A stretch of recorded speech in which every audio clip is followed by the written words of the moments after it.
Well, I'm out here in the backyard today enjoying the sounds of summer. A little different out here in the backyard than it is on the front porch, but you still hear the cicadas very loud. I was calling them locusts.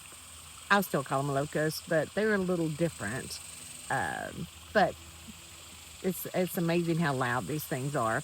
But also, you may be able to hear some water in the background because I have a water feature in the backyard that the pump had gotten clogged up with some roots we discovered, and so got it going. So coming out here on my swing that's out here by the water is one of my favorite places to be.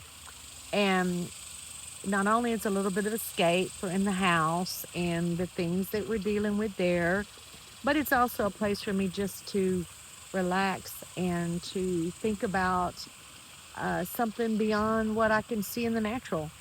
To be able to think about that there's more than meets the eye today. And so I want to encourage you to do the same thing. No matter what you're going through today, no matter what situation that you can see in the natural, we have the ability to switch. I call it changing channels.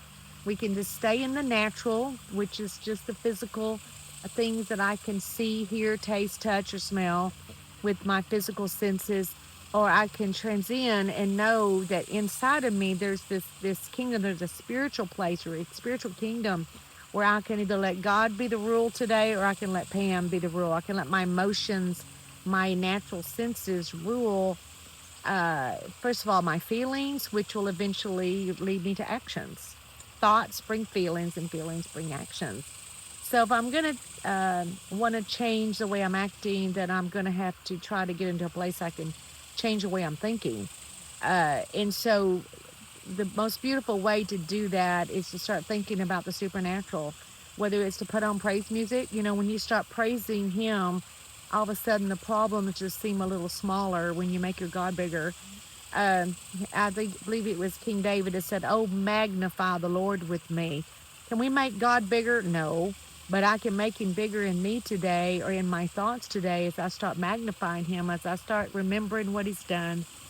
Uh, I realized I haven't done a PAMS perspective and over a week, and there's been things that's gone on during that time. And one of them, we just took a real quick trip to Branson just to kind of get away. It was our 47th wedding anniversary. So our friend Bobby said, "Let me just take y'all somewhere." And so he said, "There's a play going on in Branson on the story of David," which I love David. I quote him all the time. So we jumped in the car and decided to see how that was going to work with Gary. And, you know, it is what it is. Don't know if I'll be able to do that again, but I enjoyed it. And it reminds me of how that there's something bigger. And David was one of those people. And through his life that he ended up writing the famous Psalms 23, "The Lord is my shepherd, I shall not want." And it wasn't because his life was not without conflict. It wasn't because his life didn't have rejection and things even as a boy, but he didn't have battles. He had betrayal. And then he fell into his own sin, his own self-destructiveness, that he got into a place that he didn't even recognize himself until the prophet Nathan said, "Oh, King, you're the man. You got somewhere you didn't ever plan on getting." And we can all do that. So I don't want to get to that place, but I want to be able to stay in the place that David, he started off with a harp. He started off with worship out there in the fields with the sheep.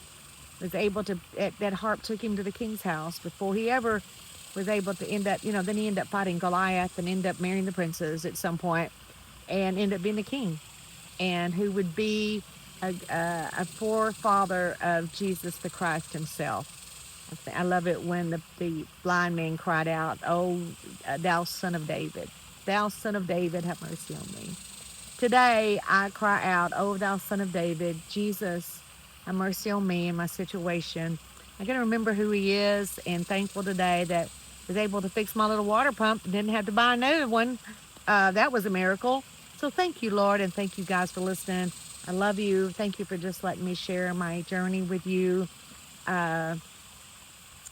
Nothing is lost in the kingdom. God doesn't miss anything. Except He does throw all bad stuff away from the east to the west and never to be mentioned against us again. Thank you, Lord, for that.